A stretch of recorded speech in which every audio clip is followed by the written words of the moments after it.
लोगोफोर नोंथांमोनखौ गासैखौबो आरो दिनैनि गोदान भिडिअ नोंथांमोनखौ गासैखौबो बरायबाय लोगोफोर आं दायो थांगासिनो बिसनाथ जिल्लानि बाथौ थानसालियावहा लोगोफोर प्रत्येक हप्ता गुबुन गुबुन गामिनिफ्राय आरज हानजा फैयो लोगोफोर दिनै नदुवार बियाबनि आरज हानजा आरो लोगोफोर दिनै 9 नम्बर हप्ता आरो लोगोफोर भिडिअखौ जोबजासिम नायलांबाय था नोंथांमोनखौ आं खिसिलांगोन जोबजासिम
सिनायथि होनायनि थाखाय बिथांनिसिम रोजा रोजा साबायखर थाबाय।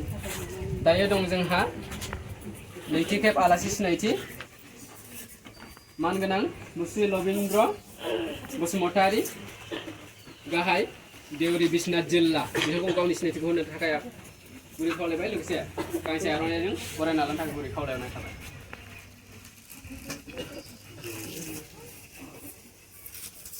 गावनि सिनायथिखौ होनायनि थाखाय बिथांनिसिम रोजा रोजा साबायखर थाबाय। मानव गेदेर बिश्वनाथ जिल्लानि दिनै बेवहाय जथायै आर'ज गाबनो बा आर'ज लानो फैनाय बिमा हायुं आफादनि मानव गेदेर आफादनि आफादगिरि आरो नेहाथारि लोगोसे नेहाथारि आरो लोगोसे लेङाइ आफादगिरि आरो बेवहाय नुजाफैनो हानाय मोन्नैबो आफादनि रायजो राजा आरो माइनावफोर आरो लोगोसे जोंहा बे आफादावनो नुजाफैनो हानाय दिउरिफा नोंथांमोन आरो लोगोसे जोंनि बे बिश्वनाथ जिल्लानिनो बाथौ आफादनि आफादगिरि आरो नेहाथारि आरो लोगोसे बोसोनगिरि आरो दिउरिफा नोंथांमोन आरो आंजों फैफानो हानाय आलासि महरै जोंहा बिश्वनाथ डिस्ट्रिक्टनिबो आरो जोंहा सेन्ट्रेल बाथौनिबो दिउरिफा लबिन्द्र बसुमतारी आरो लोगोसे जोंहा दिनै आंहा एसे भुल जालांदों बे आफादखौ दैदेननाय आफादनि आफादगिरि आरो नेहाथारि लोगोसे बे बिश्वनाथ नोगोरनि बाथौ आफादनि बिबानगिरि नोंथांमोन नगेन नार्जारिया बे आफादखौ सालायदोंमोन। बेनिफ्राय बेनि उनावनो जोंहा नबकान्तआ सालायदों। दा फैयै फैयै जोंनि बे आफादफ्रा जोबोद मोजांनिफ्राय मोजांसिन जाबोदों। लाइमोन आफादाव बायदि बिबानाव थानाय रायजो राजा नोंथांमोन दा जोंहा बेवहाय नदुवारनि जथाय आफाद फैदों। बे जथाय आफादा आर'ज लाबाय नदुवार मा आर'नाइ आरो बिमा हायुं बिसोरो दिनै मोजाङै आर'जखौ लाबाय। जोबोद माने बाख्नायथाव जादों आर'जआबो मोजां जादों। दिनै जों बेसे गोबाव नांखो बे आर'जखौ माने फाहामनो थाखाय गोबाव नांदों। आरो जोंहा दा आफादखौ दैदेनबाय थानाय जोंहा लाइमोननि आफादगिरिमोन नामा माने गाहाय नेहाथारि आरो लोगोसे दा थायो बेयाव दंबाय नालाय औ बेखौ होनफ्लांबाय थायो। बिश्वनाथ जिल्लानिफ्राय आं दा मनिपुर थानाय समावनो आरो गोबां जायगायाव बाथौ गायो आङो गोबां जायगायाव गायो आरो दा आङो गोबां जायगायाव बाथौबो गायना फैदों आरो बेनिफ्राय दासिमबो गायबाय थायो आङो। दा आंखौ फोसावगिरि बे हाया इसोरनि गोहो, बे बारा इसोरनि गोहो, बे दैया इसोरनि गोहो, बे अरा इसोरनि गोहो, बे अख्राङा इसोरनि गोहो। मोनबा गोहोखौ लानानैनो बे मोनबा गोहोखौ लानानै बेखौनो मोनबा गोहोखौ सोरजिनायखाय बा गोहोखौ सोरजिनायखाय इसोरनि मुङा बाथौ। बा गोहोखौ सोरजिनायखाय इसोरनि मुंखौ बाथौ। सोर दोनखो? मोनसिंसिं बोराया दोनबाय आरो बा गोहोखौ सोरजिनायखाय नोंनि मुङा बाथौ। आरो बे अननायखाय बेखौ होनबाय अबं। बे गोजौआव थाहैनायखाय बेखौ होनबाय अबं लावरि। ओमफ्राय बेखौ नुनो मोनैखाय नुवाथारि। नुनो मोनैखाय नुवाथारि बिदि होनबाय आरो बेनिखायनो जोंना माबा इसोरखौ गाबज्रिनांगौबा जोंना मोनसे मुङानो मोननै मोनथाम ओंखारलाङो आरो मा मोननै मोनथाम ओंखारलाङो। आनान गसाय, बिनान गसाय बे सोदोबाव ओंखारलांबाय। आनान गसायानो बिनान गसायबो जाबाय। बेफोरबादि नुवाथारियाव बेनो जाहैबाय बेबादि ओंखारलाङो। दा बेनिखायनो जों माने जोंनि इसोरा जोंखौ जे अनदों दा जोङो दा दिनै बहाय फैनाय मानसिफोर बेयाव फैनाय मानसिफ्रा दिनै इसोरजों बिराद अनजागोन मानो मोनजागोन दिनै बे जिल्ला होननाय मोनसे जायगायाव फैनानै जिल्लानि आफादगिरि नेहाथारिखौ फोजोबफैनो हानायानो माने इसोरखौ फोजोबनो हानाय मानो होनबा दिनै बिथांमोनहा आफादगिरि नेहाथारिया जोङो रायजोखौ सालायनो मोजां मोनगोन आरो बयबो फैबाय नालाय खिन्थु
बिमा हायुंजों लोगोसे आर'नाइ नदुवार बियाबनिफ्राय